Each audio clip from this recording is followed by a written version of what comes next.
right? Hey, Go well, ahead. welcome, ladies and gentlemen. Namaste, Assalamu alaikum, good evening, or good morning to all of you, depending on the time zone in which you live, because there's always people in this meeting from all over the world. I'm Ashiria Anrut from the Netherlands. I'm a second-year student at Erasmus University College, majoring in economics, business, and society. Our regular moderator, Shakira, will return next Sunday.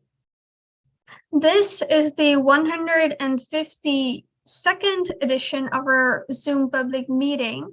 We wish to sincerely thank all of those who have contributed in whatever way to the ongoing success of this Pan-Indo-Caribbean and Pan-Indian diaspora global project. For 151 unbroken continuous weeks, we have been here every single Sunday. And in the past 3 years, 1 month, and 3 weeks, we have featured over 616 presenters from all parts of the world speaking on 151 topics. Ladies and gentlemen, this is a weekly forum being hosted by the Indo-Caribbean Cultural Center, which is a legally registered research and publishing company operating since 2010. And like today, we often partner with the Amina Ghafoor Institute for the study of indentureship and its legacies, led by Professor David Davidi. In order to continue this weekly program and to make it even bigger and better, we are asking you kindly to give us your suggestions as well as a donation. Please contact Dr. Mahabir for details.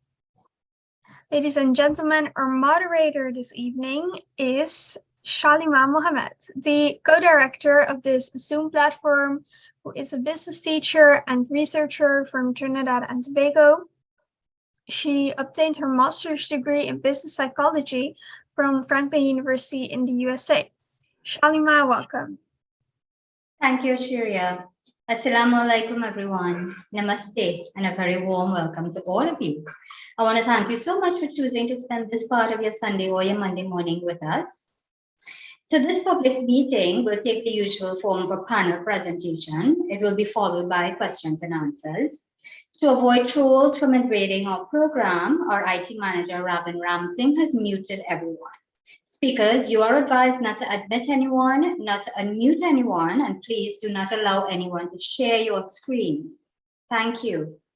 So this virtual event should not exceed 2 hours. And today we are talking about new non-fiction books on culture in the Indian diaspora. Why are we talking about this? Indian writers in the Indian diaspora have made significant contributions to cultural studies, particularly in the realm of non-fiction. Their works explore a wide range of subjects, from memoirs and personal narratives to analyses of cultural phenomena. Among the most popular themes in these books are identity, culture, and belonging. This weekend, Trinidad and Tobago is hosting the Bocas Literary Festival, the Caribbean's premier annual literary festival, which is a celebration of books, writers, writing, and ideas with a Caribbean focus and international scope. Unfortunately, Indo-Caribbean writers and cultural performances are marginal and marginalized. With that in mind, we have scheduled today's program to highlight the work of Indo-Caribbean writers, which we consider to be worthy of recognition. And we want to start off today with Professor Betaram Ramharak of the USA, but he's originally from Guyana. He teaches at Nassau Community College in New York. He will speak about his new book entitled A Powerful Indian Voice, Alice Bhagwande Singh, Reflections on Her Work in Guyana. Welcome, sir. You have 12 minutes. All right. Am I in? Can you guys hear me? Yes, we're hearing you and we're seeing your screen coming up. All right. Let me just expand this. Give me 1 second. Sure. Okay. Namaskar. Assalamu alaikum. Good evening from Texas. That's where I am today. So I have about 12 minutes to speak about a person who I've spent about 10 years trying to get some information about her background and to relate her story. You know, of course, there are many folks in Guyana, women especially, who have made significant contribution. I'm thinking of names like historical figures that goes back all the way to indenture, like Salamia, Sumentra. You've got Kausila. And of course, there was another person whose history I'm working on. Her name is Esther Sewak Mahadeo. But the subject of my discussion today is Alice Bhagwande Singh. So what I'm going to try to do, and I will speak very fast because there's a ton of information I'd like to share with you. So I'm going to give you a little background about who Alice Singh was, because it's important for us to know who this person was. And then I'll talk about, in terms of today's topic, give you a little synopsis of what she has done as a cultural activist. She was indeed a cultural activist. When we think of cultural activists, I'm talking about someone who was, in a sense, involved in trying to make change. That also makes her, you know, what we say in the literature today, an agent of change. So she was that. But more importantly, I think Alice was the first Hindu feminist in Guyana who was not only a writer, she wrote the first autobiography in the Caribbean. But that's a subject for another discussion. But she was very much involved in terms of many different organizations, both social and cultural. And the one dominant organization in which she is known for being actively involved in was the one that she had created, which is called the British Guyana Dramatic Society. So I'm going to take a step backwards to go back to, you know, who this person is, this character, who we call Alice Bhagwande Singh. She was married to a person by the name of Jung Bahadur. His story I've written about. Not to blow my own horn here, you know, I've done a story on her husband, and now I've done the story about Alice herself. Her husband was a ship doctor, very much involved in politics, but in 1910 was when Alice, who was born in neighboring Suriname, Dutch Guyana at that time, was married to Jung Bahadur Singh. So you're looking at cross-cultural, cross-boundary interaction of two key people. But I do want to make the distinction that even though Jung Bahadur was important in his own rights in terms of fighting for things like, you know, universal adult suffrage and so on, Alice, though being his wife, was very much actively involved in many different organizations, as I said. And one of them happened to be the Balak Sahita Mandali, which was formed in 1936. And this organization was pretty much involved in trying to elevate, you know, women and children, you know, who were inflicted with poverty and so on. This was a picture on the book. And again, the pictures all come from the family, the grandkids of Alice. So if you look at the picture, just to give you an idea, Alice is, if you can follow my cursor here, she's the one in the sari in the middle. And there's some important, well, they're all important. This person here, his name is J.I. Ramphal, who was very much involved in the education of women. And of course, the name Ramphal, as you would know, he was the father of Sridhar Ramphal from Guyana. And this other gentleman here, I just want to point out, his name is, he was a famous doctor, they call him Dr. Jairam Bisesar, who is connected to another famous person named Hari Prasad, who is known for building the first housing scheme in Guyana. So to come back to Alice, again, this was a picture, you know, of her marriage. And in those days, again, if you're going back to colonial history, marriages of Hindus or Muslims were not recognized. So what they have done, the family, is to establish 3 different ceremonies. So there was an entire day of marriage that were taking place and wedding. The first one has to do with the civil registry, where you would go and record the marriage according to colonial stipulations. And then Alice's father, Sital Prasad, was very much, you know, a part of Suriname society. So he had a lot of Christian friends. So there was a marriage in the Reformed Church. And of course, the major part of the wedding, which Alice wrote about in her autobiography, was the Hindu wedding, which took place, ironically, in the immigration department. Of course, the immigration department was the one place during colonialism that was bustling with activity, because that's where you would go, you would be registered, that's where you would come out and have a prayer, and then you would be shipped off to a plantation, which you had no control over, right? So that was the history of Alice in terms of her marriage. People may know that one of their daughter happened to be Rajkumari Singh, who was very much involved in advocating for rights for Indians. And of course, when you think of Rajkumari Singh, you can't forget the name Mahadev Das, who was also a very much is a very well-known internationally recognized poet.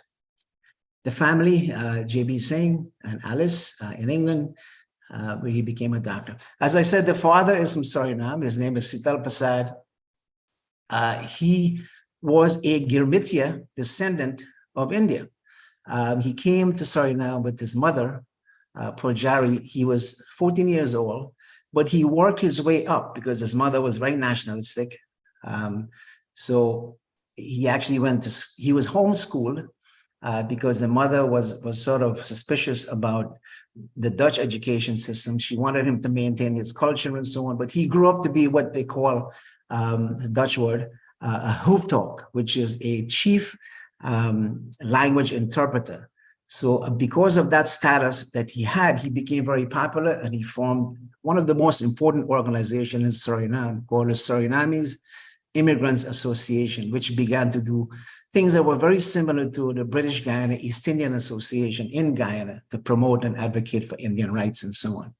All right, to kind of fast forward with this, Alice was, as I said, was very actively involved in many different social activities, right? She was involved, as I mentioned, the Balak Sahitya Mandali, but she was also involved in things dealing with culture, other things dealing with trying to help other people resolve problems that they would have had in the society at that time. But she found time to establish, which I think one of the most important organizations, which began to focus on Indian culture. Now, keep in mind, this was in 1937, right? 1937, when you think of what was happening internationally for Indians in the colonies, the focus was on all of the social and political and cultural things that were happening in India. So for the folks who formed this organization, they were primarily urban-based, right? Even though many of them came from rural areas, but they migrated internally into the urban area. And in their perspective, they believe that you have to focus on what is authentically Indian culture. So the word authentic means that you have to have that strong connection with India. And that was an overriding philosophy which guided what they did. So every year, one of the activities they would have is a yearly theatrical presentation. But the presentations were based on the work of people from India, primarily Rabindranath Tagore, Kalidasa, Shudraka. And if you look at the plays, the names of the plays, Savitri was one of the most famous one, which Alice was very much involved in. The King and I, Red Oleanders, Gora, which is the name of also one of Rajkumari's son. So these plays were taken out of India, right? And they were translated into English, and they were performed at the local theater, primarily the assembly rooms, until it was burned by fire. So they had to find a different venue. So this was one of the major activities that they did. But the important point here is that they felt that it was important to make sure they have that connection with India, right? The ancestral homeland. And this was a way that they felt that this had to have been done. Now, keep in mind, folks in the countryside were doing what they would normally do. They would have the yajna, they would do the tan singing, they would celebrate Diwali and all of those things. So it doesn't mean that these people were necessarily disconnected from what was happening in the rural setting. It's just that from their perspective, they felt that you can take what you have or what you were doing in the rural setting and try to put that on stage. And this is where the theatrical work, took on a life of its own. So from 1937 to the beginning of World War II, you have this yearly play. It was done in May for two reasons. One is their patron dramatist happened to be Rabindranath Tagore, who was born in May 7th, to be more specific. And of course, if you're Guyanese, you would know that May 5th, which is coming up, is the day that Indians first arrived. And this is the only colony, as far as I am aware, where two ships, two Gurmitiya ships, landed in a colony on the very same day. They left on different days, but they landed on the same day. So it's a significant event for us, unfortunately. As a footnote, we don't have something called Indian Arrival Day as you have in Trinidad and other places. So that's a struggle. But that was the reason why they chose May to perform their shows, right? At the top of yes. 1 minute left. All right, I'm going to wrap it up. So this was a picture of one of the scenes. It was taken from after the performance was done, the Footlights of Hindustan, taken at the home of Ayodhya, which was the nickname for the home of Alice Singh, right in 1938. The tops are cut off because it's copyrighted. It's in the book. So see, if I can summarize this, I would say a couple of things, right? One is, and which is crucial to the work that Alice has done, is they have negotiated for a cultural space for Indians.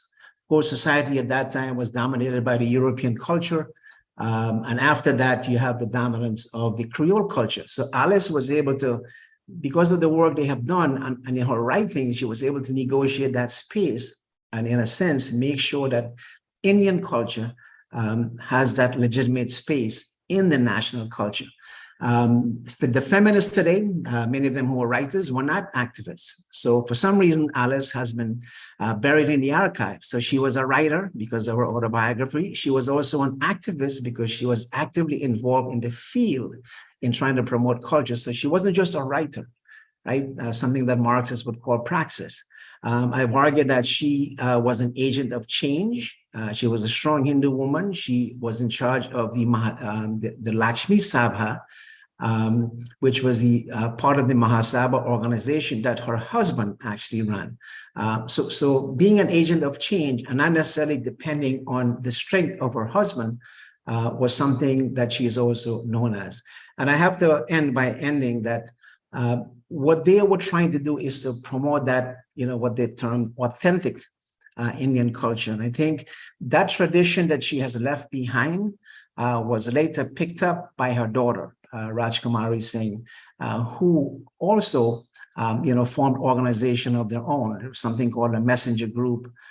They had a newsletter, and this is where people like Maharaj Das and others were part of that group. So Alice left that legacy, which helped to promote that continuity for others to get involved. And I will end by saying this. One of the members of the messenger group was a young lady by the name of Janet Naidu, who lives in Canada. She actually wrote a review of the book, and it is published, if I can just push this, it's published in today's Stabroek News, the Guyana newspaper. So I will leave it at that. I did put the link for the article that Janet wrote. I have an event that I have to go to, but Kumar has my email. If anybody have any questions, you can just contact him and he will get that information to me. So I do want to thank you for listening and bearing with me for this for these 12 minutes. It's not enough to do justice, to a person of that caliber, but I think again, I think it's important that her voice be taken out from the archive and placed in the public domain. So I will leave it at that, and thank you for listening. Thank you, Professor Ram Harak. It's very interesting that this Surinamese woman would have come across Guyana and made such a contribution to the culture of Guyana, Indian culture in Guyana. And having said that, I want to thank you for a very interesting and informative expose of her. And because you do have to leave early, I want to invite members of the audience. Let's just take about 5 minutes before Professor Ramharak leaves. If you all have questions, I will open up the floor to you now. So please just indicate that. Professor Davidine, please unmute your mic. You can go ahead and make your comment directly to him. As we all know, the Amina Ghafoor Institute, led by Professor Davidine, is partnering up with us today, and it's only fair that Professor Davidine, being the man that he is, speaks to this topic. Go ahead, please. Well, thanks very much. Beto, so many congratulations on your forthcoming book. It really is. Thank you. And I wanted to ask you, Beto, how come nobody's really spoken about Alice before you? How come she disappeared in Guyanese history, or why? It's a good question. I think I did try to answer that in the first few pages of the book. Well, first to begin, there aren't many, folks who write about, cultural/political work that people have done. So I think part of the answer has to do with the fact that we're going back to the 1930s when this organization was formed, right? And the work was continued by her daughter. Now, I have to be honest here about, who Rajkumari Singh was, her daughter. She was also involved with the PNC government. She was recruited to help promote Indian culture. She was genuinely involved in doing that, and she felt very strongly about doing that. And I think the same fate has to do with Mahari Das. So there's a little bit of a history here where Indians don't see that as something, that they need to promote. But the reality of it is that these folks have left a legacy, which, we've kind of not really continued to build on. So that's one. So I think the second issue has to do with the fact that aside from, the time, the distance where Alice was active, the fact that she was a Surinamese, she died in 1970. So you're looking at a time, we can't ignore the environment in which these folks function. You're looking at a time when they were very prominent in trying to create that cultural space. But with the onset of the PNC regime, what you now have is a focus on things like Carifta, right? That was Bonham's baby. And I think with the rise of the nationalist movement, the whole notion of looking at cultural organization and what people were doing did not fit well with this whole notion of what the political parties were promoting, which is working class ideology. We are all one. So the whole notion of culture and what you were doing as a cultural activist or being an agent of change in terms of promoting culture did not take on that seriousness. So you have that suppression, and people have written about this, which continue today, right, in Guyana. I mentioned the whole notion of, struggling for Indian Arrival Day. The current government took out the word Indian from Indian Arrival Day. You figure that out. And I think the other issue that I would add is that they were concerned about focusing more or less on what was happening in India and making that a part of what they were doing in Guyana. So with independence and so on, with the change in the organization, remember this was an organization made up of Hindus and Muslims and Christians. The Christians were very, very active. And I think with the onset of the independence movement and so on, the division in India, the organization began to crumble. So that continuity didn't really continue until Rajkumari Singh picked it up. And I think the final point I would make in response to your question is that we don't see today, that urge among Indians. And I think one of the people that I interviewed was a guy named Mr. Mutu, who was part of that movement with Rajkumari Singh and others, right? Where he made the argument that somehow over the years, Indians don't, take the time to review or to reflect upon the cultural contributions they've made. And so over the years also, that link between India and Guyana, right, seems to have been, widened. And again, I'm talking about the colonial period up to the 1970s and 80s and so on. But I do sense, I think most people here would agree that that link is being rebuilt, because you have an India that is focusing on, on what's happening to Indians abroad. So that link is becoming stronger. There are a lot of people today who are going back and looking at their roots and so on, their immigration roots.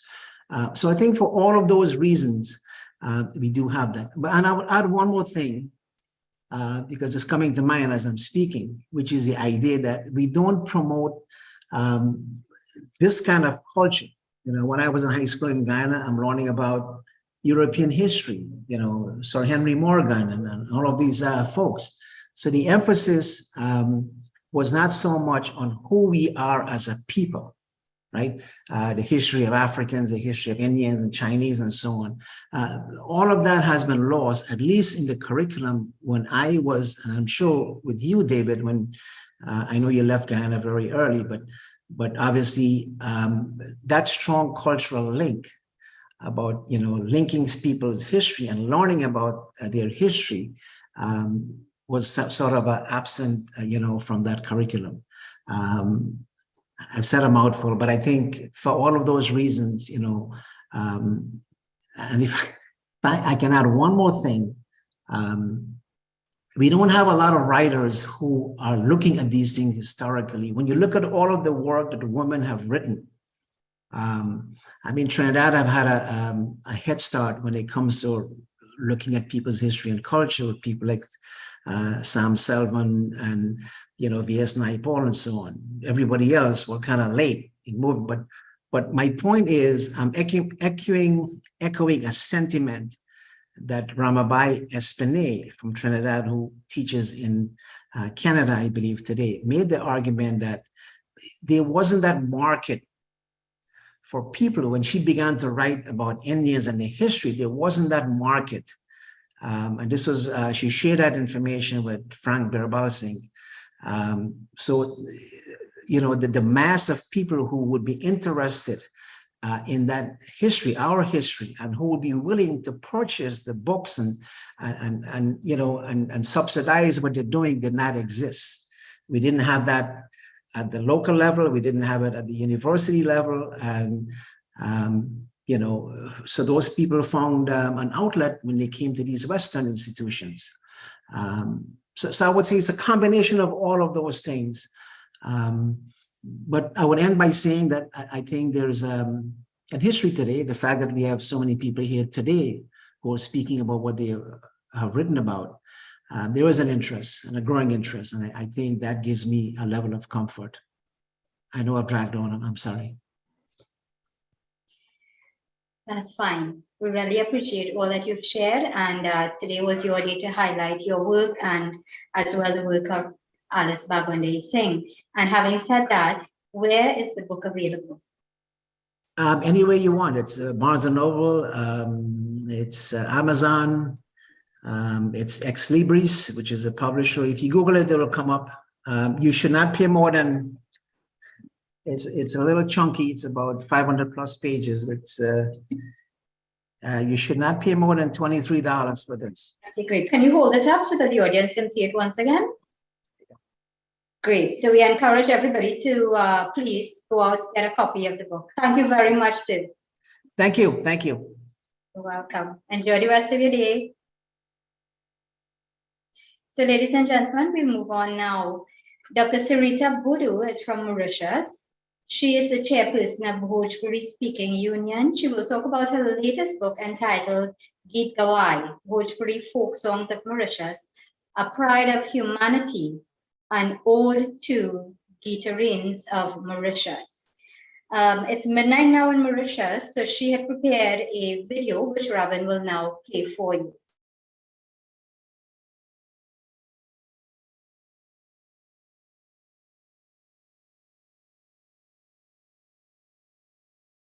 Robin, can we have that video of Sarita Boodoo, please? Namaste, bonjour, bonsoir, bonne nuit, salam, Good evening, good night. I don't know where you are and whichever place you are, depending on your latitude and longitude. I am delighted, Bhaiyo Behno, and honored to have been requested by Indo-Caribbean Cultural Center in Trinidad and Tobago, West Indies, headed by Dr. Kumar Mohabir, to present my book. This is the book of about 300 pages. It is entitled Geet Gawai, an ode to the Githarin of Mauritius. And Geet Gawai has been, as you can see, inscribed as intangible cultural heritage of humanity at UNESCO on December 1st, 2016. Besides this, I have written several other books like the Kanyadan, about 800 pages, on the Hindu marriage rites and rituals. We have the Bhojpuri traditions of Mauritius, in which I have amply spoken about the Bhojpuri traditions, Awadhi traditions, preserved in the West Indies, in Suriname, Guyana, Trinidad, as well as in South Africa, in Fiji, and it is available both in Hindi and in English. And then many people wanted to learn Bhojpuri, so I wrote a manual, Speak Bhojpuri, an easy practical way to learn Bhojpuri, which is written in Devanagari, in Roman, and with English translation with ample examples of sentences, with an easy approach to Bhojpuri grammar, so that anyone, anywhere in the world can learn Bhojpuri very easily and have access to it. Bhojpuri Sikha is a very pedagogical manual of teaching youngsters and even others of learning Bhojpuri through this manual, with stories, songs, poems, environment, reference to Dada, Dadi, Nani, and the values. This time, with the Geet Gawai, I have tried to give an account of how the Githarin have preserved. Githarin, that is the tradition bearers, who for over 2 centuries, about 200 years almost, have preserved the songs, Bhojpuri songs from Bihar, UP, Chhattisgarh, which their ancestor, the Girmitia, brought to Mauritius, are from 2nd November 1834. These songs are such a rich heritage that the government of Mauritius decided, along with the Segachipik, to send these songs preserved so beautifully to the UNESCO. And the nomination dossier was inscribed on December 1st, 2016 at Addis Ababa at the UNESCO's meeting. Intangible cultural heritage includes Geet Gawai as a world patrimony of humanity. There is a song called सांझ भइले संझा घरे घरे घूमे तेहि मोरे सांझ मनायो जी अपने महलिया से निकले लंडादा तेहि मोरे सांझ मनायो जी. You know, when the women sing for marriage, you must be knowing it all over in the West Indies, also in South Africa and Fiji, that in India, of course, first of all, invocation is made to the goddess of dusk, so that a light is lit in her honor, and the घर की रानी, घर की बहू, घर की बेटी lights a lamp in her honor. This sample song is so well preserved. There are different varieties that are found all over Mauritius. And the Githarin have learned these songs from their dadi, nani, from their aji, their pupu, their mausi, and so on, their mothers, mother-in-law. They are well preserved and safeguarded in Mauritius, and I'm sure also in other parts of the West Indies, in Fiji, in the Pacific, and in South Africa. The idea of writing Git Gawai, an ode to the Githarin of Mauritius, came to me long time back, over several decades ago, when I met and interacted with the Githarin when I was writing my book, Kanyadan.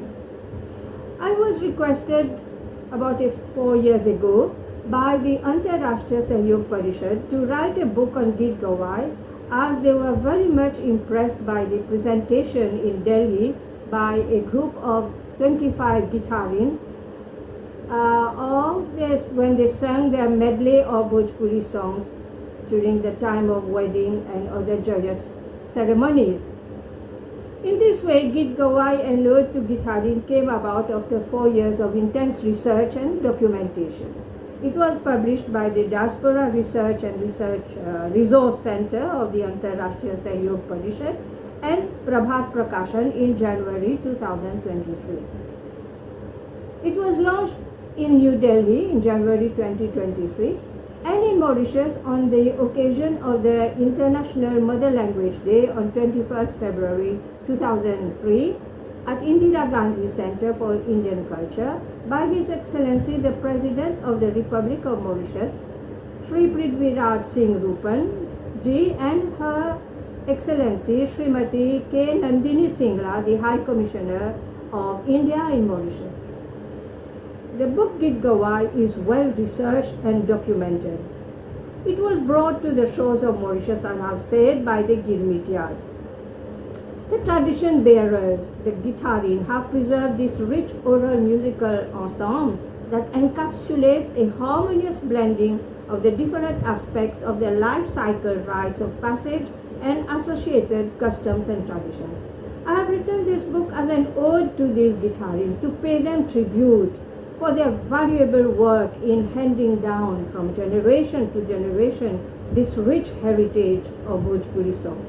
From Bihar it came to Mauritius and other diasporic countries like Trinidad, Suriname, Guyana, Fiji and South Africa, so that today from Mauritius it is now the proud possession of humanity all over the world. Through UNESCO, they established a strong, permanent, dynamic bond between India and Mauritius and the Indian diaspora and the world at large. The book Git Gawai will prove useful not only to students of anthropology and ethnomusicology and scholars, but also to the general public at large. It comprises of 35 chapters that deal with the history and Girmitia movement, the different forms of Bhojpuri language, Awadhi, Bhojpuri, Magahi, and all, some are mixed, and the development of Git Gawai singing groups in every village of Mauritius, how I set up the 51 Git Gawai schools in Mauritius with the help of Srimati Rita Punit under the aegis of the Bhojpuri Speaking Union and the Ministry of Arts and Cultural Heritage. Now these tradition bearers have empowered themselves. I have given also the profiles of some 12 Githarin in this book and the younger ones who are picking it up. Moreover, the book treats the different genre of Sanskar Git associated with marriage. I have given detailed explanations and with research of these songs, such as those sung on the occasion of Tilak. Matkor is so popular in the West Indies, Haldi, Kanyadan, and so on. I have also shown the impact of Bhojpuri folk songs from Indian villages on Bollywood songs and the impact of Bollywood on Bhojpuri Git Gawai.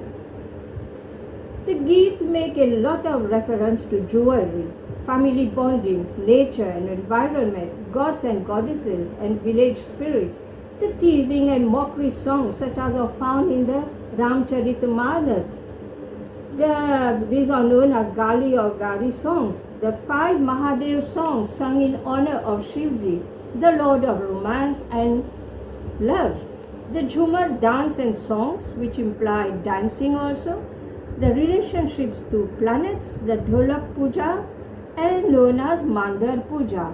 I have also given the Dharti Bandhar Geet and some other types of songs preserved like Godna songs, Jatsar Geet, Janev Geet, and Harparori. Harparori is sung at the time when there is drought and Githarin make an invocation to Lord Indra to send rain, which he does. I have given the work of research undertaken by numerous scholars also in Mauritius and all over the world, including the West Indies. I have ended by offering this book to the younger generation who have a rich legacy of the Girmityas in their custody. The onus now lies on them to preserve, nurture, safeguard, and transmit to future generations to come. I have more or less given some 100 songs of Git Gawai in Bhojpuri, in Devanagari script, with Roman script transliteration and translation in English, word by word, line by word, side by side. These have been sung and given to me by living tradition bearers of Githarin. Git Gawai and Ode to the Githarin can be obtained on Amazon, and you can have a rich idea of how our heritage has been preserved all over the world through the Ode to the Githarin Git Gawai. Thank you for your attention. Namaste. So to Sarita Pulas, Robin, please we need to end it there.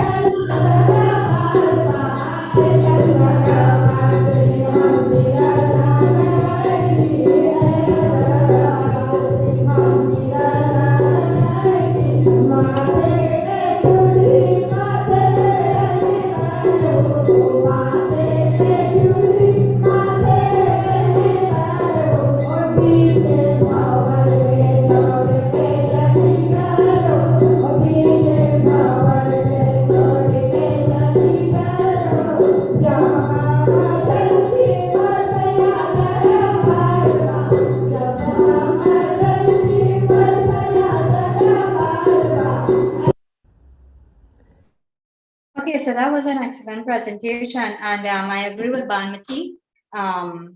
The whole group of books that she presented there is very interesting, and it's an excellent resource for anybody who wants to study Bhojpuri, for example, or even as a reference book for those of us who might come across Bhojpuri. So I would love to get the comments from our next speaker, and that is Rukmini Bipat, because she has done some work in this area as well. So thank you very much to Sarita Buru of Mauritius. Rukmini Holas Bipat of Trinidad is the leader of her orchestra named Sangeet Milan and the owner of Bipat's Ranch, where she teaches Hindi and traditional Indian songs. She will speak about her book entitled 108 Classical Songs. Welcome, you have 12 minutes. Please unmute her.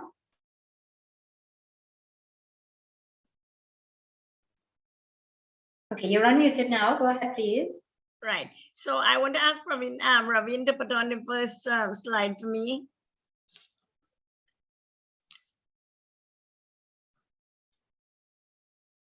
Right. So this is me. Next slide. Next. Can you put on the next slide, please, Ravin? This is who I am. Next slide.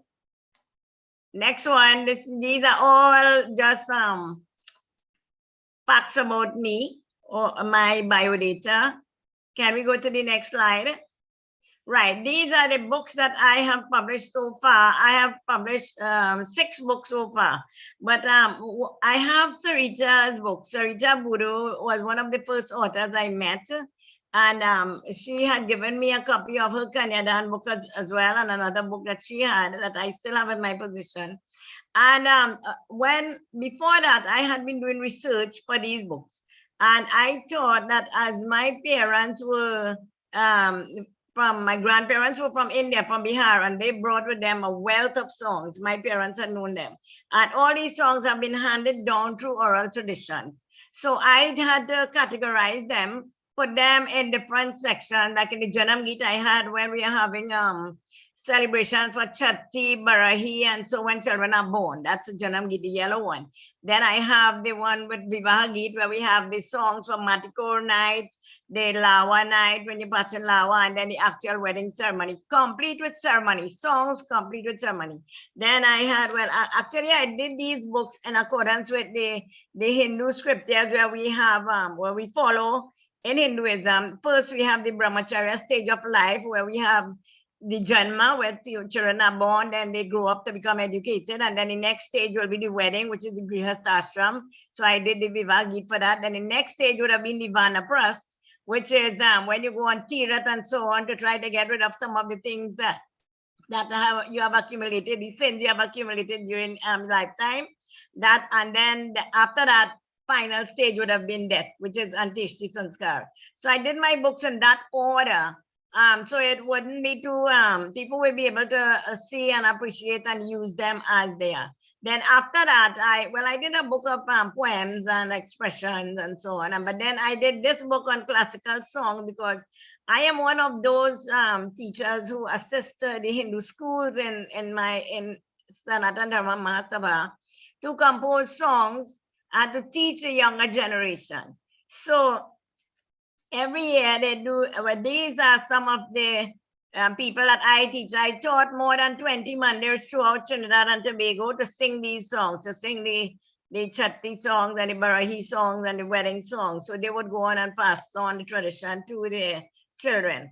But the next slide would tell us about these are really the online, I did some online work with the New York Center during the COVID period, and I did this to create awareness and to educate people in Indian folk song, not only there but in Trinidad as well. But because I am involved in the schools and we pass, so I have been a teacher for 40 years, now retired. And because I am involved with the Hindu schools presently, every year they have competition in Bal Vikas Bihar, where you have children doing, the different schools compete against each other in chanting Hanuman Chalisa and Gita sloks and classical singing and dance and then folk songs. So I try to assist as much as possible. So I did a book of 108 classical songs, mainly to assist those children so that they would be able to differentiate the types of songs that they are singing. And also this is for the general public who are interested in singing songs. The classical song book has 108 classical songs, further subdivided into other categories, like we have the Ghazal, we have Malar, we have Sadhuaya Bhajan, we have the Jhumar, we have Tilana, and each one is specially dedicated, defined, so people would be able to understand them. We have the Gharana, the Baitagana, the Tarana, all these, and then we have Tumri, Sargam, Bihag, Kajri, Sawan, Hori. These are the different categories of songs that we have in the classical arena. But apart from the classical arena, the books that I have shown earlier would have been the festivals that we celebrate, and coming from India, the elaborate wedding ceremonies we have spread over 3 days, as well as when children are born, the Janam, when we have so many different songs for Sohars and then Loris, and all these are in that book. So I had, through the Ministry of Culture in Trinidad, I was able to go throughout some of the mandir and teach the public to learn these songs. Youths, middle-aged, even old people join the class. So this is just one of the songs that is given on the Shiva's wedding. This is one of the songs that Shiva's wedding. But I don't want to focus on these books. Do you have another, Ravin, do you have another Or can I share one that I have on okay. I wanted to go through with some songs. Robin, do you have the songs? The classical songs? Yes, he will play them now. Right. Can I hear one or two of them? These are songs that especially came here with the parents and grandparents and handed down to children through oral tradition. But because they were not able to write out these songs and they were not able to document them. This is my brother who is also a classical singer. हो प्रीतम प्यारे प्रीतम प्यारे प्रीतम प्यारे प्रीतम प्यारे ओ प्रीतम प्यारे तू कहाँ बसत है मोहे नगरिया बता जा ओ प्रीतम प्यारे तू कहाँ बसत है मोहे नगरिया बता जा मोहे नगरिया बता जा मोहे नगरिया बता जा हाँ मोहे नगरिया बता जा मोहे नगरिया बता जा ओ प्रीतम प्यारे तू कहाँ बसत है मोहे नगरिया बता जा प्रीतम प्यारे तू कहाँ बसत है मोहे नगरिया बता जा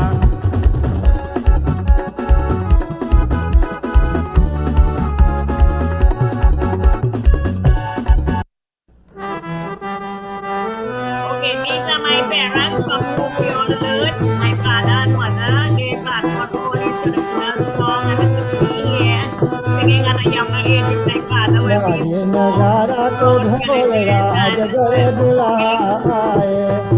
My brother who recently sang in previous sing is an international singer. And he has a combination of classical and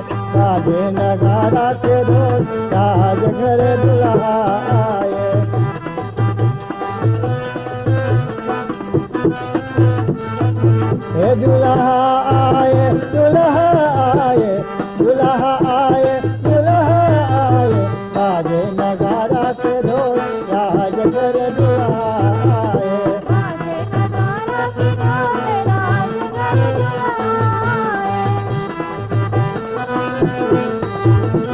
Right, can we go to the next one? I want to show here is that the first song my brother sang was with other music, which is keyboards and so on. But original song in classical came with this dholak, dantal, and organ.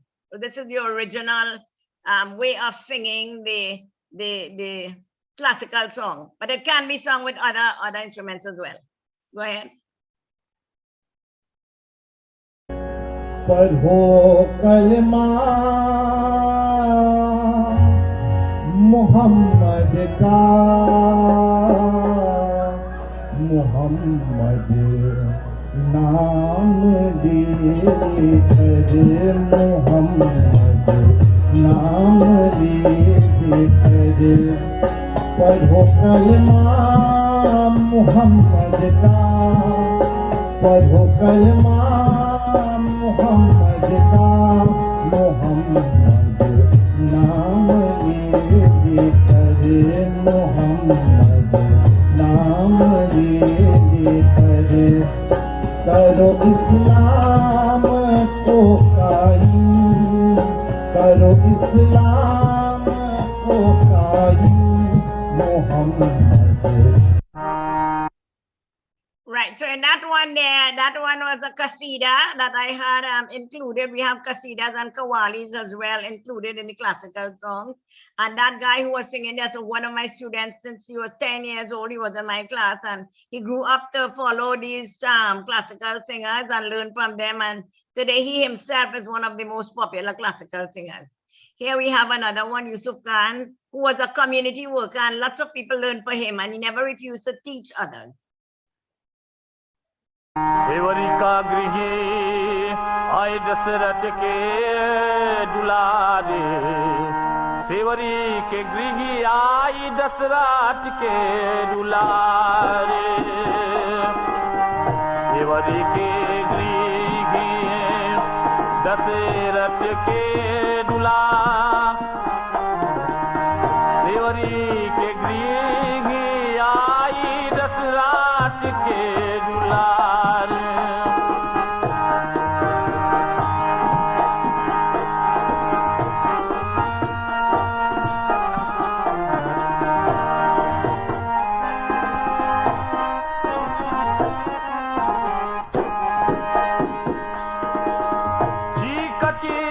फल भरत सेवरी दोना न्यादे न्यारे चीक चीक फल भरत सेवरी दो.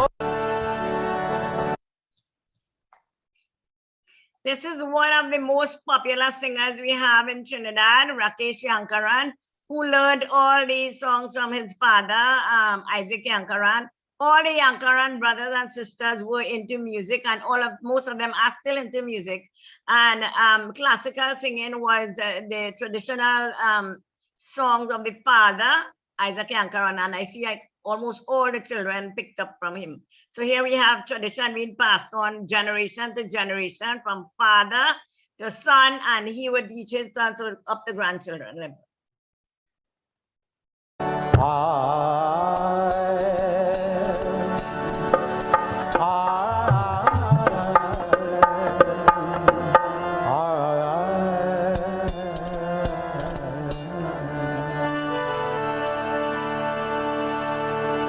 प्रभु बिना सुनो का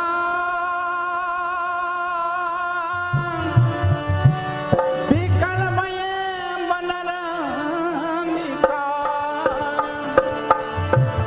आई गए Hanuman Jimmy करुणा में विरारसा सोचते रामा गोरलिए भाई सोचते रामा अब गोरलिए भाई गोरलिए. So I have come to the end of my presentation because we were just I was just told to comment on the book that I did, which is the 108 classical songs. So the other books would have had other songs and other things. So can I end there if we have any questions? Yeah, thank you very much, Rukmini. This is very interesting. And again, I will ask those of you all who do have questions, let's pose them to her right now. Please just give me an indication, use the reactions button and raise your hand if you would like to pose a question to Rukmini. But Rukmini, let me just take this opportunity to say thank you so much. You've done so much great work in preserving these songs and so on, and the language and method by which it was passed on. But let me just ask you, in that book, 108 classical songs, is it just the lyrics to these songs, or do you have, for example, a CD attached? No, this one is only the lyrics and the meaning of each song and the type of song, whether it's a tumri or a ghazal or whatever. I don't have CDs attached to this one. I have CDs attached to all the others that I've done before. Excellent. And can you just remind everyone, please, where can they purchase these books? Well, so far, it is only available in Trinidad as yet. I'm trying to get it on Amazon as soon as possible, and then it should be available there. But so far in Trinidad, there is Prem Singh Puja Store, Little Store, and Satya Bhavan. All the Puja stores would have it. And how has sales been going so far? Well, the book that I did with the wedding song and all the first edition was sold out, as I told Kumarji, and I had to do a second edition. And then usually you print 1,001 edition. And so far I have printed another edition, and it's almost finished again. That's the wedding song book, so lots of people are getting married. Shalima, this is the month of Indian arrival. And I just want to dedicate this poem to all on the platform here today. It's a poem that I wrote myself. You know, I have also written a book of it. Right? So let me just say it now. It's gratitude to our ancestors. Mosquitoes, sandfly, hot sun, and rain caused our ancestors severe pain. Armed with their tools, crossing from drain to drain, they toiled every day in the fields of sugarcane. Silently, they endured their suffering of scorpions, snakes, and even occasional beatings. But in their hearts, they were hoping and praying. As they slept, they were quietly dreaming of the happiness the future will bring. Secretly, they preserved their culture, which through their children they tried to nurture. Their songs, dancing, reading scriptures, doing prayers, helped to calm troubled minds, tears, and internal fears, and gave them courage and determination to face the future years. Today, we have a great nation of intelligent citizens, doctors, lawyers, teachers, and other professions, descendants of our noble ancestors who laid the solid foundation of our nation. So we owe them our gratitude, our appreciation, and love, as today they look down on us from above. Thank you. Heartwarming. Thank you so much. Ladies and gentlemen, again, thank you very much to Rukmini Bipat of Trinidad and Tobago. And if you wanted to get any of her books, please feel free to connect with us and we will put you on to her if you are out of Trinidad. Thank you. Let's move on now to Dr. Oma Sibalak of Mauritius. She's a PhD graduate in International Studies from Jamia Millia Islamia University in New Delhi, India. She will speak on her new book entitled Bollywood and its Global Impact. And incidentally, this book was launched in India only last month. We also have a pre-recorded video of her presentation because it's midnight in Mauritius. So Robin will bring that to you now.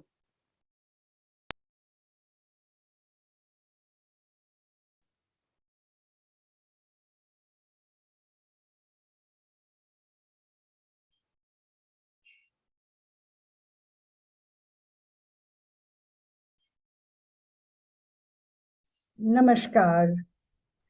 Ladies and gentlemen, I have the pleasure to be presenting to you my book, Bollywood and its Global Impact. Dr. Mahabir, I thank you for giving me this opportunity.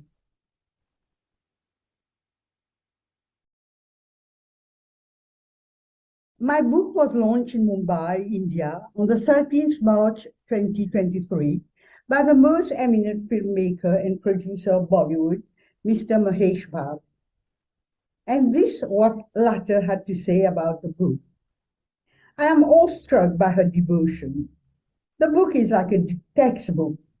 A child born in Mauritius and brought up by her father with a fascination for Indian cinema, the sound, images, and characters that blend into her unconscious, then come to do research and then write a book is truly terrific.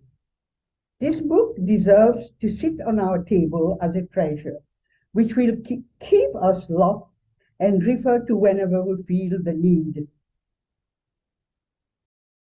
Bollywood and its global impact tells you everything about this Hindi film industry, from its humble beginnings to its centenary and beyond. Its impact on different parts of the world, mainly on the Indian diaspora. For them, it is much more than mere entertainment. It takes them back home among their people without having to travel to India.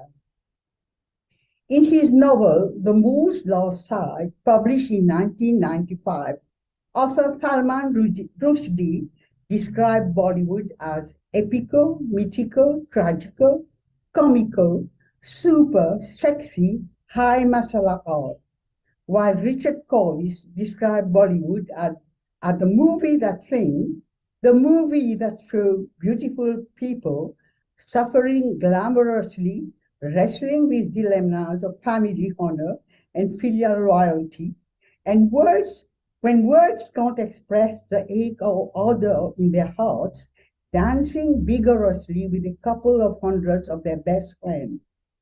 The movies that enthrall, enrage, and obsess 1 billion Indians on the subcontinent and around the world.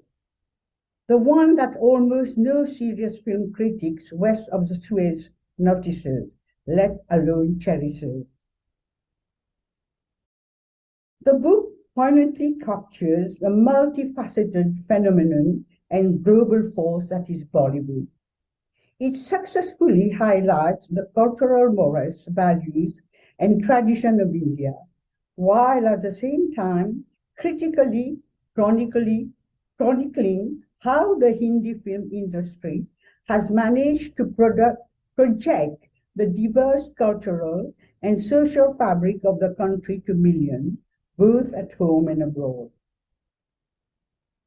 The in-depth and detailed analysis provided of Bollywood in the book strikingly depicts the complex and diverse aspects of this culturally rich democratic nation.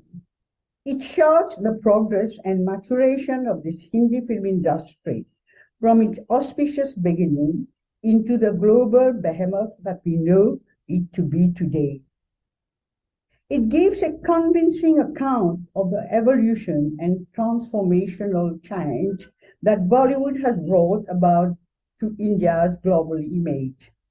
The nuances of India's image is captured from one that was merely associated with song and dance to one that reflects its global appeal as a vehicle that culturally and morally connects millions around the world.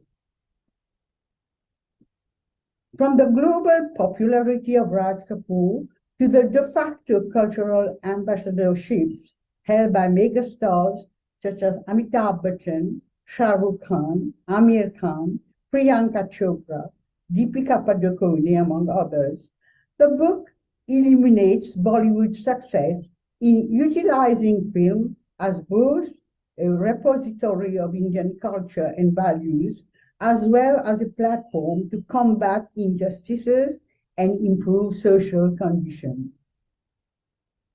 No stone has been left unturned in providing the reader with a critical insight needed to understand the relationship between Bollywood and the Indian diaspora, the burgeoning economic and touristic appeal of Bollywood outside India, and its overall success in the global commons by bringing together millions.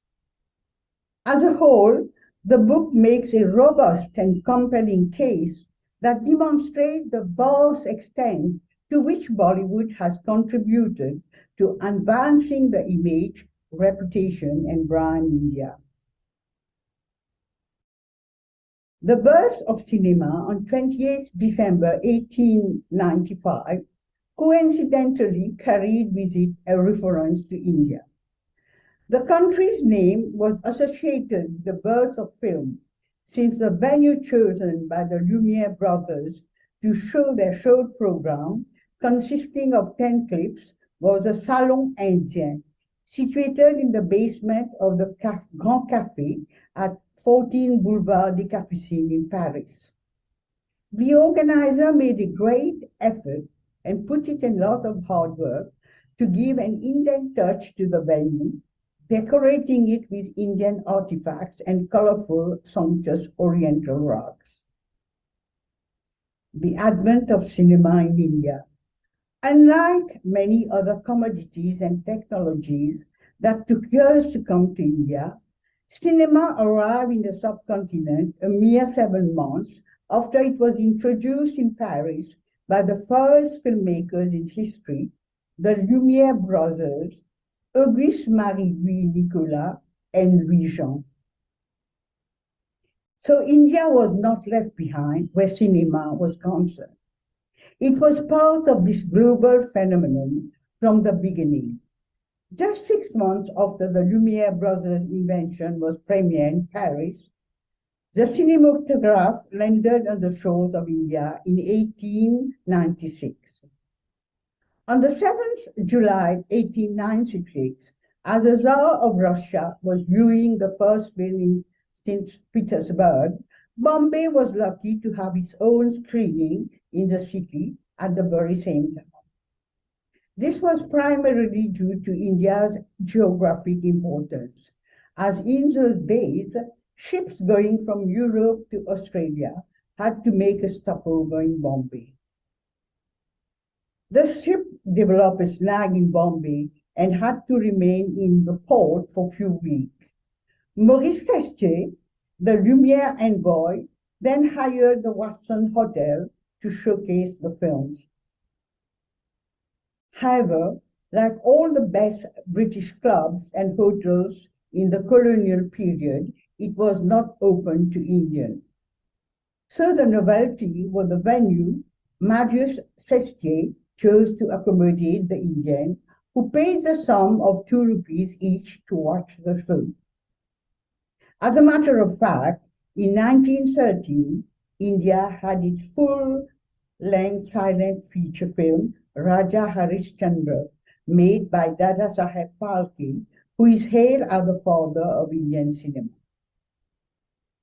Up until late 1930s, Indian films were primarily concerned with religious subjects, and almost all the storylines were derived or based on the Indian religious epics, the Ramayana and the Mahabharata. But as soon as cinema entered the era of talkies, it took upon itself the role of being the greatest and most relentless campaigner for the country's freedom until the British were driven out of India and the country obtained its independence in 1947. Ladies and gentlemen, I have to conclude here, as it is difficult to tell you everything about the 300 pages book in 15 minutes. But before signing off, I will quote some Bollywood dialogue, which some very important people have used, showing us that Bollywood has not impacted on the ordinary human beings only. When Indian Prime Minister Modi ji was campaigning for Geeta Phogat, the woman wrestler who had been immortalized by Amir Khan's movie Dangle, he pronounced a dialogue from that movie. Mare chori, choron se kam hai ka? When US President Barack Obama was on official visit in India in 2015, and during his last address at a town hall in New Delhi on Tuesday, President Obama set the crowd chuckling at the City Fort Auditorium when he tried to imitate famous actor Shah Rukh Khan's dialogue from the movie Dilwale Dulhaniya Le Jayenge, and said in his broken Hindi, "Senorita, bari bari deshon mein," you know what I mean. Thank you, ladies and gentlemen. Namaskar. A very revealing presentation. Very, very interesting. And Dr. C. Bullock did indeed submit a pre-recorded presentation, but she's here with us in the audience. And Dr. Mahavir has a question for you. So please, both of you, can you unmute? Yes. Dr. Uma, can you unmute? I'm not seeing her, but I know she's here. Welcome. I know it must be about 1 o'clock, 1 or 2 o'clock in the morning. 12:21. 12:21, right. So I have a question. Yes. Have you, how popular are Indian movies among the youths in Mauritius? In Mauritius, Bollywood is very, very popular. As I said in the book, I myself and all my friends who grew up with me, we have been impacted by Bollywood, by the song, the dances, the dialogues. Thank you. Anybody with any other question?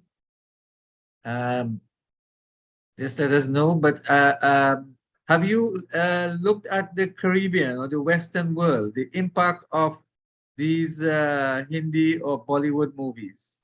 Have you looked at that area? I have read the thesis of Dr. Primnath Gupta. Right.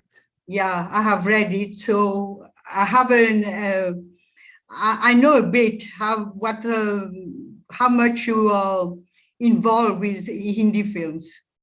Yes, good.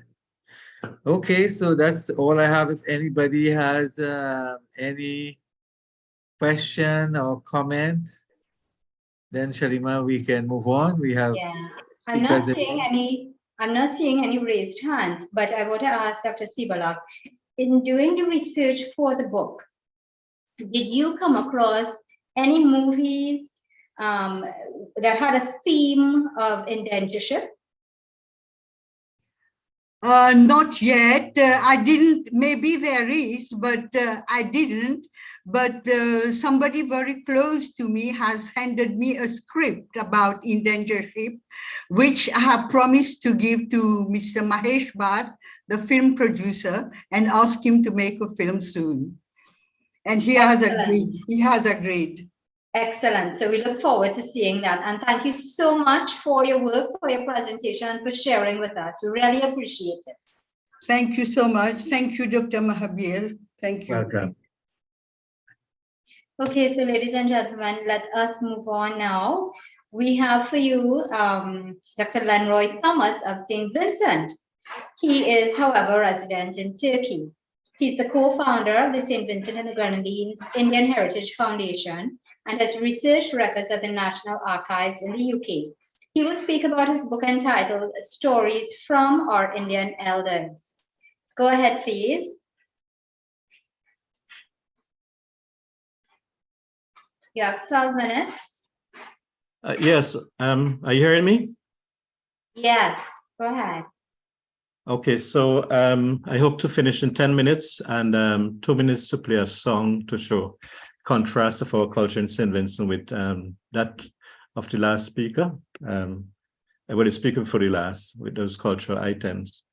So my book, Stories from Our Indian Elders, was published in 2021, and it's available online on Amazon, or you just have to Google it. It's available in different forms, the hardcover, soft copy, and also Kindle copy.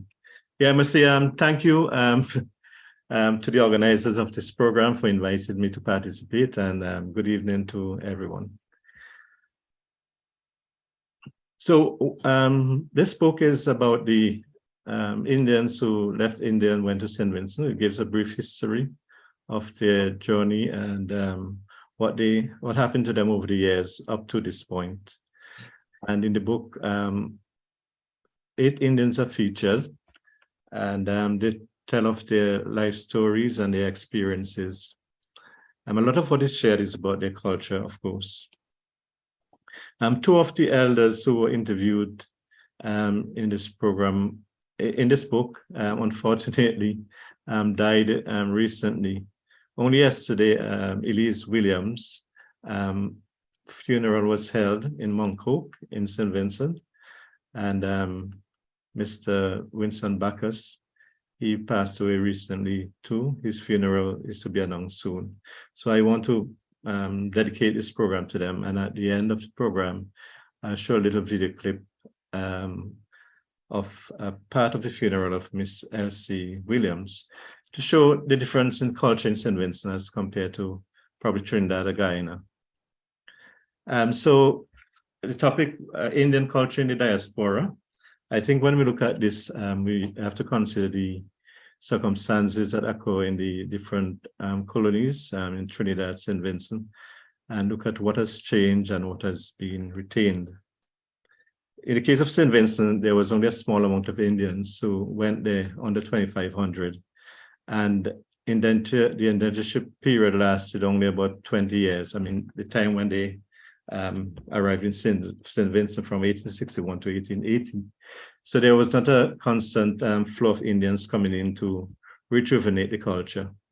And after indentureship, around 1885, about half of the Indians returned back to India.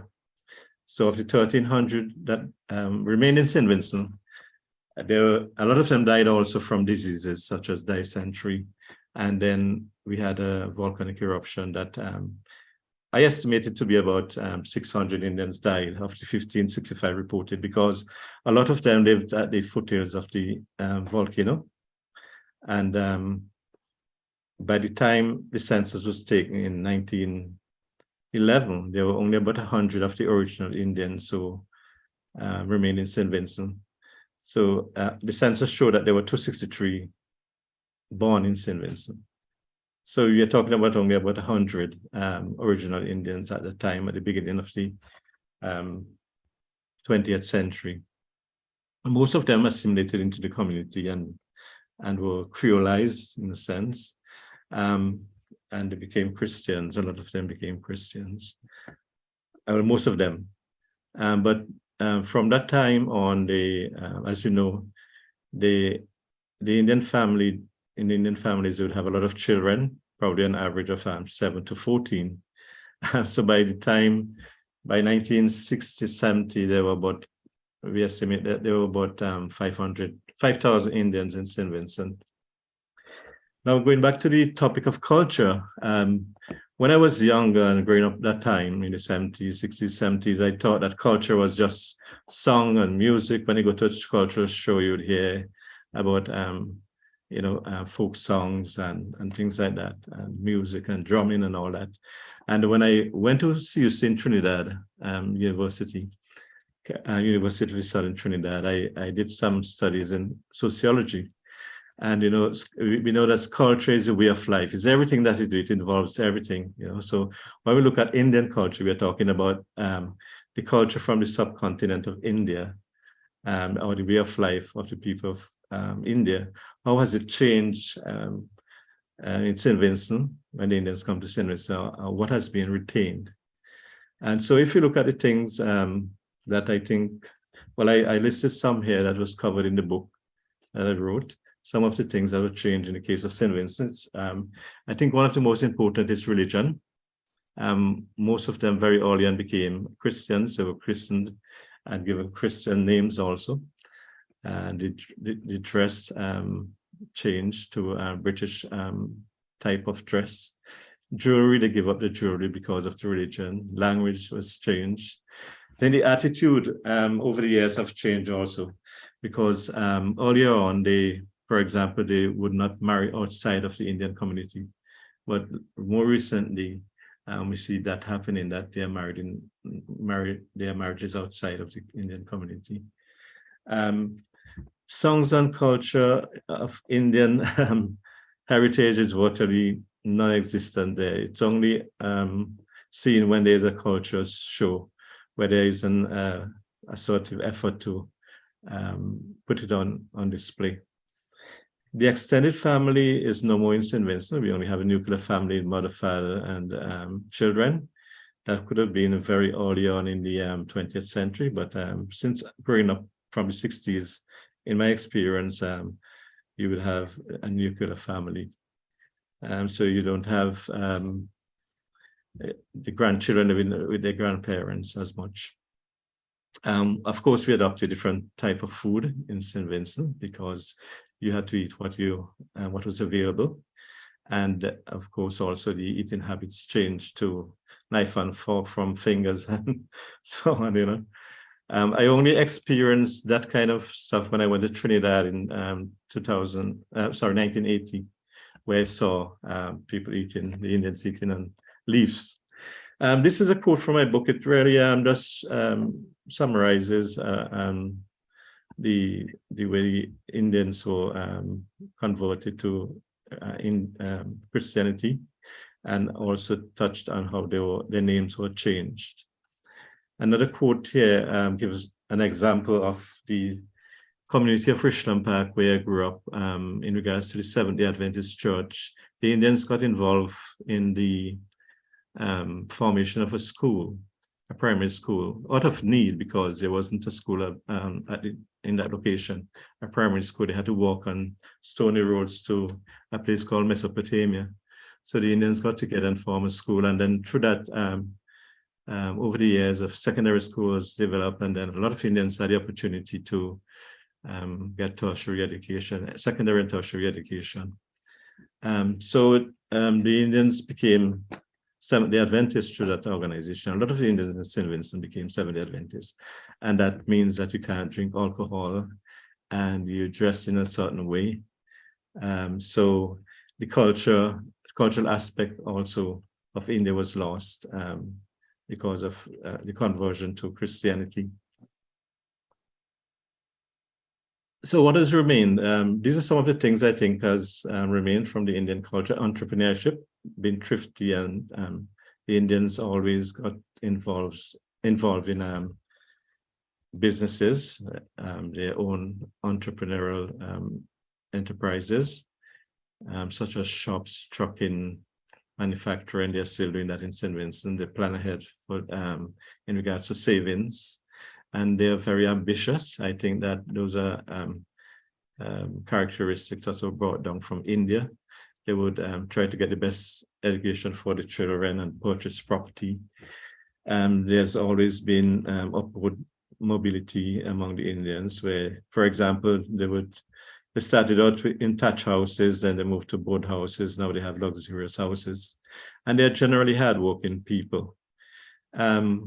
Food, I think we lost a lot, but earlier on, they couldn't get the ingredients, like the curry and so on. But I remember when I was young, one of my cousins used to bring, Mr. Donald Woods used to bring Chief Curry, a brand called Chief Curry. You must have know that.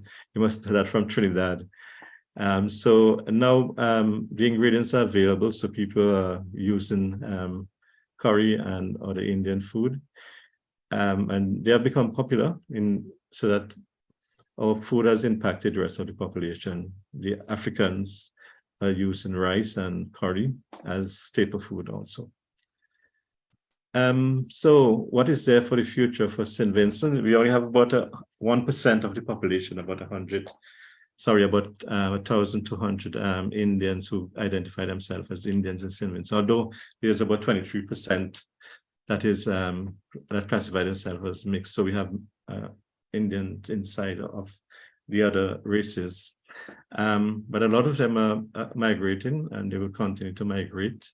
One interesting story is that of some Indians who are meeting up with Guyanese and getting married in America, and I guess that that would reinforce the Indian heritage, because the Guyanese are more attached to are stronger keepers of their culture, their Indian culture.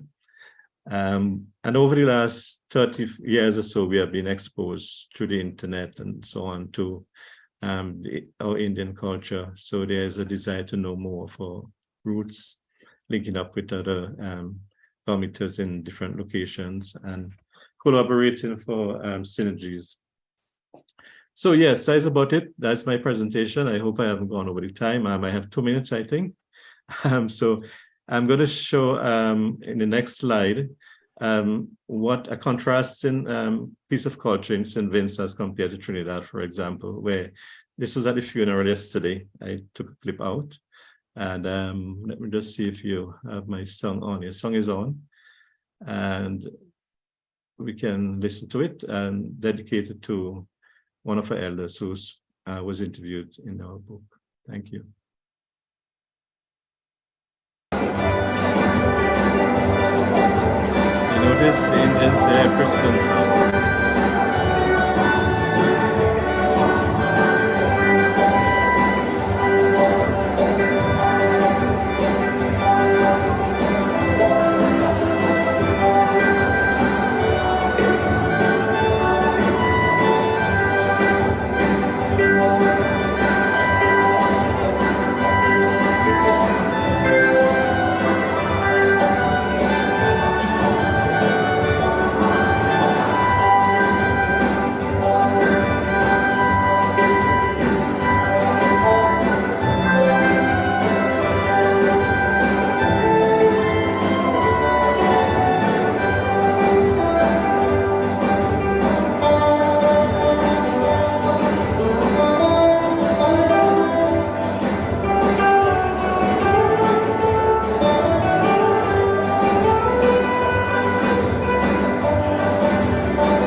Okay, Dr. Thomas, thank you very much for that presentation. Okay, I was that's a mistake. I am I'm not a doctor yet.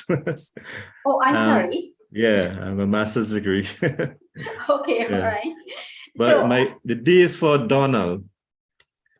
okay, Donald right. Lenroy Thomas, yes. Right. So I was just looking around for my copy of the book. It's supposed to be somewhere right here because I wanted you to do, I was going to do it, but can you, if you have the book right next to you, Yeah. can you just read, you have some narratives in there that were the actual voices of the elders. Can you just select something and do a reading, please? Oh yeah, it's quite a lot.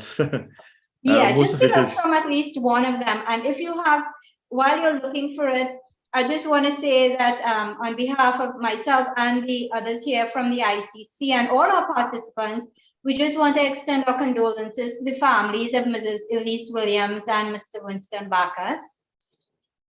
This is a very difficult time, and we know that the Indian population in St. Vincent is so small, so to lose two seniors is always a great loss. Perhaps you have something in there that Mr. Winston Bacchus might have said. I just sort of picked something at random really because I wasn't prepared for that. Yeah. I'm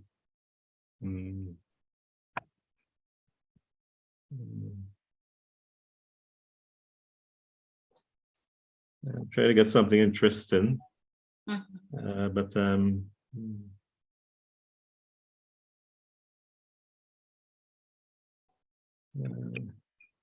well, we can probably take the question from Mr. David by the time. Yeah, you can probably do that. Yeah.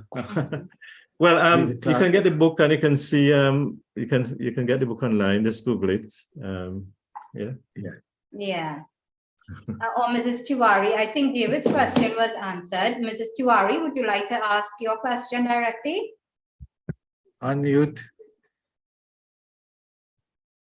Mrs. Bipat as well. We have you after. Okay, while they are probably unmuting, Rukmini and somebody else, Kamala, I want to say, Lenroy, thank you very much for the book and for your presentation. I see Arnold Thomas is here and he will be speaking next week. I want to say St. Vincent is always dear to my heart for a number of reasons. One is that it was the first place where the ICC, in its previous incarnation, but still ICC, had the first Indian Diaspora Conference. And Arnold was very instrumental. And we had the Gopio as well represented. And the Prime Minister came to our ceremonial opening of that conference. So it was really big. And I have written a chapter in a book called The Indian Diaspora in the Caribbean on Indians in St. Vincent. And I think there is a revival now, though a lot of the Indians, the younger ones in particular, are migrating because they're looking for better opportunities. One of the things that struck me about St. Vincent, like Grenada and like Belize, is that the Indian community is so small. And they, by natural inclination, they want to marry Indians for their culture and the familiarity and so on. But they have married so many in that group that they have run out of choices. Because if they want to marry somebody now, it's a relative. You see the two names Thomas already. And so I have always proposed that somebody, not us in the ICC, because we are so busy putting on this program, it's almost a full-time job, that they set up a dating service in Indian diaspora. Because people in Belize told me that they want to, looking for someone to marry in the diaspora. But the choices are so limited within the country. So I hope somebody would take up that call. And one of the things, Arnold, I remember, even up to this day, every year, they celebrate Indian Arrival Day. And they celebrate Indian Arrival Day you know, the reenactment of the boat arriving and so on in a place called Kuli Bay, right? It's still called Indian Kuli Bay. Indian Bay, sorry. Yes, yes. So maybe Arnold wants to say something. If you can unmute, or Ravin will have to unmute him. Yeah. Anything to add to that? I think. Ravin, you will have to unmute him, or he can unmute. Okay, Rukmini, you had something to say, and maybe Kamla. Okay, Rukmini isn't unmuted, but before we bring on Rukmini, I just wanted to, because we're not hearing from Mrs. Tiwari, I just want to raise her question, and that is Thomas the most popular name in St. Vincent? I think that is one of the popular names in St. Vincent because we have two sets of Thomases. Arnold Thomas would come from Gokul Thomas, right? He took the name, or was given the name Gokul Thomas. And then my great-grandfather took or got the name Thomas, so James Thomas. So we have a set of Thomas from a village called Richland Park in the central part of St. Vincent, and we have Arnold Thomases from the Windward, South Windward part of St. Vincent. So it's a very popular name. And then we are related, Arnold and I are related also. And my father's side, also Sitaram and Lokpotia. When those who came on the ship, we're also related there also. So we are cousins. But Bacchuses and Bullocks are very popular names. Yes, also. Bacchus, and yeah. Bullock. Yes. Yeah, and Bullock. You say that in Bullock place, the conference was held there at his hotel. And Right. I was told I spent some time with a jeweler. What's his name? Denzel. I think it would be Denzel. Lensil. What's Lensil's last name? Bacchus. He's my first Bacchus. cousin. Right, Also. right. So he's my first cousin on both sides. Okay, my he told me that father is his mother's sibling, and my mother is his father's sibling. Right. And he told me that the Indians are very progressive there in terms of education. Yes, in St. Vincent they are. Yeah, he's a jeweler. And Right. we had Indians in St. Vincent who were involved in manufacturing, especially in Richland Park. Now Calder, I think, has taken over with Summerway, Calder, yeah. manufacturing clothing. Right. We have Jack's Enterprises that manufactures uniforms and things like that. Yeah. And my nephew is a pharmacist. You have other people involved in businesses in St. Vincent. Yes. Yes. I think Arnold is unmuted, so he wants to say something, and then we'll take a question for Indra. Yeah, Arnold, go ahead. Can you hear me? Yes, we can hear you. Okay, no, a very good program. I'll have a lot more to add to what Lenroy just said when I come on next week. But one of the things we have to bear in mind when we talk about St. Vincent, it is a struggle for survival. And the way our people adapted, and Lenroy mentioned some of the aspects, some of the things they had to do in order to survive. But we survived, and we are now fully integrated in the Vincentian society. So never mind, we have lost a lot of Indian culture. We're really part of the Indo-Vincentian culture, and that's our way of survival over here. Right. Okay, Virendra. Yes. Good afternoon, everyone. Yes, go ahead. Can I go? Yes, Varun, go ahead. Hi, everyone. Wonderful presentation. In the old Indian tradition of the eldest son or the male taking care of the parents as the parents grew older, in South Africa, and I can tell you this as a fact, that no longer occurs. But greatly enough, all the women, the daughters, are now taking care of the parents. Even they may marry and go into the home of the groom, they still take care of the parents, and many of them bring their parents to live with them. In the US, I found that strikingly similar amongst the Indians from India.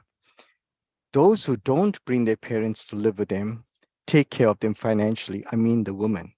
So in other words, the women play far greater role than the men of today, particularly Indians. During this time when I've asked to perform weddings, I realized I came across the issue of Kanyadan. Kanyadan is a formal giving away of the daughter by the father. And with the woman doing so much for the parents and trying to be politically correct, we had the few presenters who wrote books and talked about the issue of Kanyadan. I would love to know their opinion as to how to be politically correct. And I brought up the issue of maybe we should have something where we give away the sons, because the daughters have become the men of the home. But that still needs conversational stage. And I would love to know y'all's opinion on that. Thank you. So I think the question is addressed to the ladies, I think. I don't really have an opinion on that, really. I mean, I think in the case of St. Vincent, each child contributes. There's not a distinct pattern where the first child will contribute to the parents of keeping. I think it's shared among the children, basically, and it's not a matter male or female. I think it's shared among the children. So that's the case in St. Vincent. Do you agree with me, Arnold? Yes, certainly. Yeah. Because we in St. Vincent, we like to think that males and females are all alike. You know, there's no real distinction to say this one is the head and this one is above the other. So it's part of the whole process. Well, it's one aspect of our Indian culture that has disappeared completely. When some women, as a matter of fact, tend to be more superior than men in St. Vincent these days. And if you look at the government of St. Vincent, you'll see the number of women who were involved in government. Yeah, most of the civil service consists of women rather than men. So that's an interesting topic. Maybe it's something we need to explore and look at the role of the Indian men in the diaspora and the role of the Indian women in terms of caring for families. Yes, Rukmini, go ahead, please. Actually, I wanted to find out if any festivals are celebrated in St. Vincent, like Diwali or Phagwa or any of these festivals, if any festivals at all are celebrated.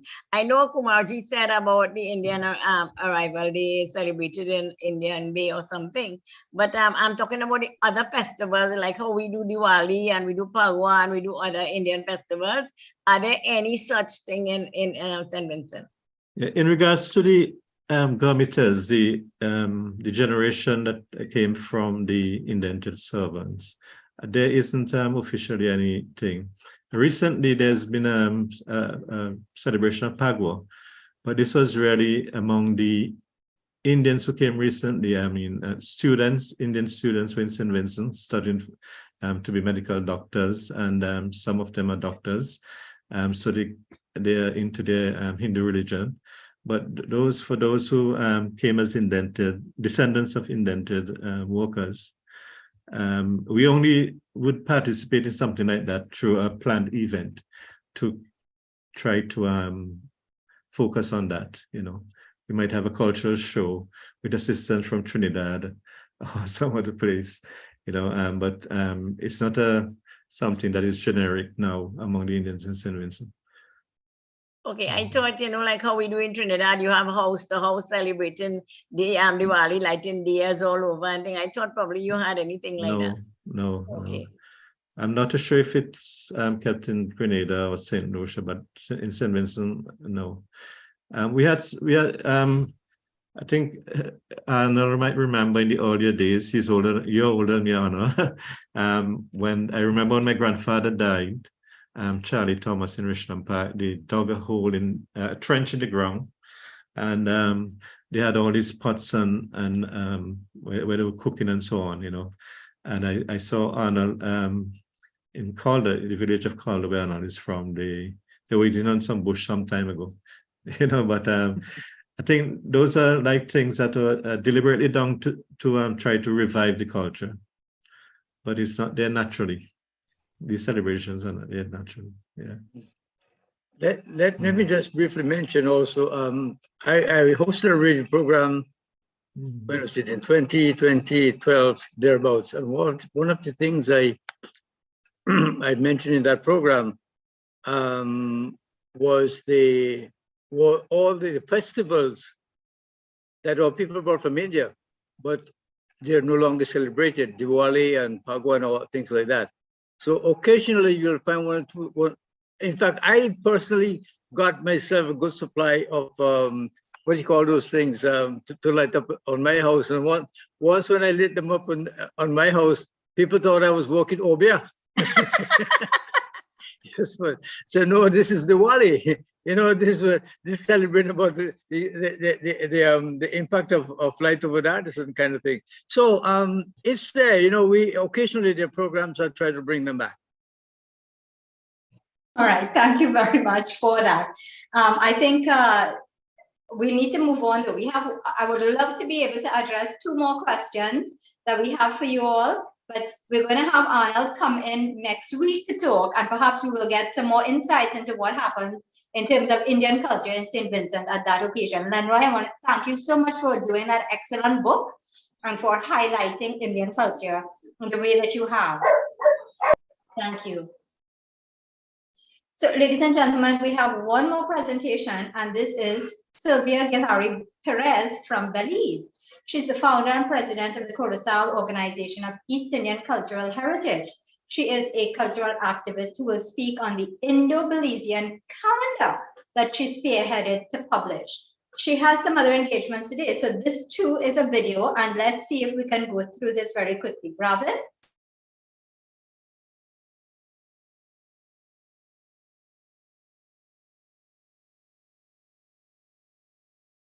From Belize and the Corozal Organization of East Indian Cultural Heritage. Ever since the inception of the East Indian group in Corozal, Belize, we have been experiencing some cultural challenges. The limited East Indian resources in Belize creates a significant demand for cultural information. In addition, the lack of financial support restrict us from conducting activities to promote and preserve our fast-fading culture in the multi-ethnic society in Belize. Furthermore, the COVID pandemic limitations curbed our activities for cultural preservation, promotion, and transmission of our rich East Indian heritage through its varied forms of our custom. The COICH 2023 East Indian Cultural Calendar was made up of a calendar committee which included Mr. Llewellyn Williams, Miss Bernadine Emmanuel, Miss Nicola Cho, and myself. We were in charge of the delicate task to collect and select the most appropriate photos to depict the East Indian way of life. We also sought consent from the people included in the pictures. The Angelus Press in Belize helped in the design of the calendar and offered a feasible quotation to enable us to gain an income, which helped in conducting other activities for several events. We are grateful for the considerate help of Angelus Press to provide the first ever East Indian calendar in the country of Belize. Our calendar was designed in such a manner that emphasis was given on the history of our origin, tradition, and custom, focusing on food, culinary skills, medicinal practices, and artistic skills. We offered businesses, organizations, and groups to participate in sponsoring the calendar publication, and in so doing promote their businesses nationally and internationally. It's a challenge for East Indians to maintain their culture while living among 10 different ethnic groups. Thus, the calendar's theme, East Indians Embracing Life in a Multi-Ethnic Society, was selected for this year's theme of the calendar. The East Indian communities are concentrated in Corozal, in the villages of San Antonio, San Andres, Calcutta, Ranchito, and Carolina. Then in Belize City, we find East Indians on Fabers Road, Yarborough, Port Loyola. South of Belize, the Stann Creek district, East Indians are found in Sarawi village. Further south in Toledo, vibrant East Indian communities exist in Cattle Landing, Forest Home, Elridgeville, Jacintoville, and Mafrodai. Each month displays a picture portraying a cultural aspect of East Indians in Belize. The cultural captions highlight East Indian tradition and identity. East Indians, being hardworking and thrifty, look for the opportunity to own a piece of land, and they cultivated a variety of fruits and vegetables for home consumption and sold the surplus. In addition, they were engaged in several entrepreneurial activities. As laborers, it was proven repeatedly that the East Indians were invaluable workers. Elders' strong determination to be independent helped them to overcome their challenges. They were able to secure an education that served as a tool for upward social and economic mobility. In addition to their agricultural involvement in the sugarcane, banana, and citrus industry, many are now serving in professions such as doctors, lawyers, traders, and civil services.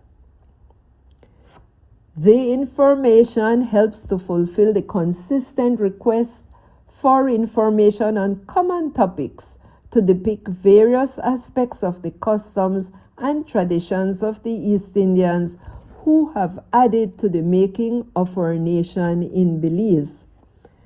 The calendar is also helping to improve the connection of East Indians who are living in Belize, and at the same time consistently educate them and reinforce their existence to recapture the East Indian lost heritage and valuable existing Indian skills, therefore instilling in them to hold fast to their culture with pride and improve the standard of life and their contribution to their adopted home, Belize. Various East Indians across the country were also involved in sharing their personal inspirational quote. One of the quotes contributed by Mr. William Mejia from South reads, "If people stand up for their rights, the leaders will be forced to lead or resign." Powerful thoughts. I am sure that many people were inspired by the monthly quotes contributed by other East Indians in Belize. Specific dates or events of the events are announced way ahead of time, so the people will be able to prepare to attend the function. School children are already looking forward to the East Indian summer camp that will take